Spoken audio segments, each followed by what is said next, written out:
নমস্কার বন্ধুরা, কাবেরী রান্নাঘরে সবাইকে স্বাগত। আবারও চলে এলাম একটা রেসিপি নিয়ে।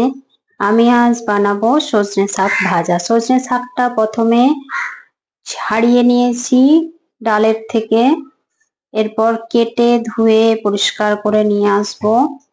আর এখানে নিয়েছি রসুন, আর এখানে নিয়েছি কালো জিরে আর শুকনো লঙ্কা।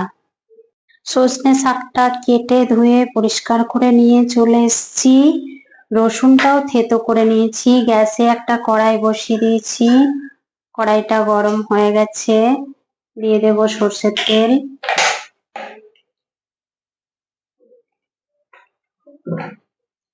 ফোড়নে দেব দুটো শুকনো লঙ্কা আর কালো জিরে। ফোড়নটা ভালো করে ভেজে নেব। রসুনটা ভালো করে ভাজা হয়ে গেছে। এই সময় আমি থেতো করে রাখা রসুনটা দিয়ে দেব, ভালো করে ভেজে নেব।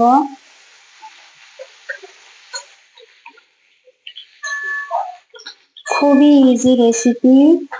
আমি যেরকম করে বানাচ্ছি সেরকম করে একবার বানিয়ে দেখবেন, খেতে খুবই ভালো লাগে।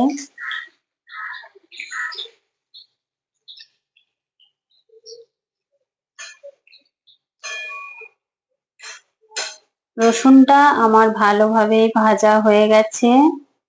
এই সময় আমি শাকটা দিয়ে দেব ওর মধ্যে।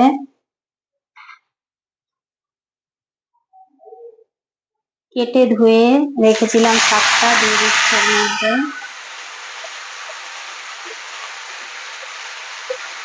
বেশ ভালোভাবে ভেজে নেব।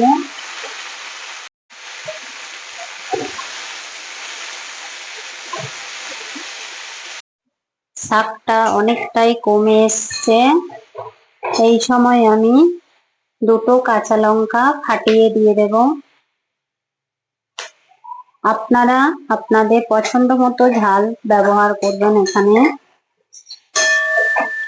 এবার পরিমাণ মতো নুন দিয়ে দেব।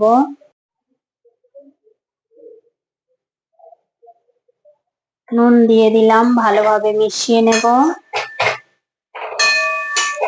শাকটা খুবই নরম শাক, ভাজতে ভাজতেই সেদ্ধ হয়ে যাবে।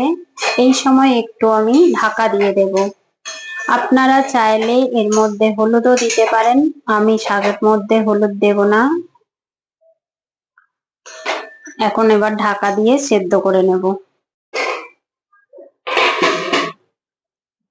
3 মিনিট ঢাকা দিয়ে রেখেছিলাম। 3 মিনিট পর ঢাকাটা খুলে দেখব। শাকটা ভাজা ভাজা হয়ে গেছে, নরম হয়ে গেছে।